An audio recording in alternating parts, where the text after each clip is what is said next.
ছোট্ট দোয়া পড়ার জন্য বলছি। সেটা হলো ঘুম থেকে উঠে লা ইলাহা ইল্লাল্লাহু ওয়াহদাহু লা শারীকা লাহু লাহুল মুলকু ওয়া লাহুল হামদু ওয়া হুয়া আলা কুল্লি শাইইন কাদির ওয়া সুবহানাল্লাহি ওয়া আলহামদুলিল্লাহি ওয়া লা ইলাহা ইল্লাল্লাহু আল্লাহু আকবার ওয়া লা হাওলা ওয়া লা কুওয়াতা ইল্লা বিল্লাহ রব্বিগফিরলি। এইটা দিয়ে সুন্দর করে ওযু করবেন কষ্ট হলেও। আল্লাহ রাসূল বলেছেন ওযু সুন্দর হলে পাপ মিটে যায়, মান বেড়ে যায়।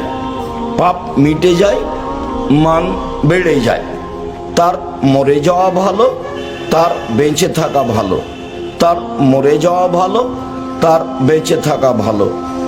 ওই সময়ে হয়ে যায় লোকটা সেই দিনের মতো যেদিন তার মা তাকে জন্ম দিয়েছে, নিষ্পাপ হয়ে যায়। সুন্দর করে ওযু করলে, পায়ে হেঁটে মসজিদে গেলে, সালাতের পরে তাসবিহ তাহলিল করলে, এক, পাপ মিটে যায়, মান বেড়ে যায়। পাপ মিটে যায়, মান বেড়ে যায়।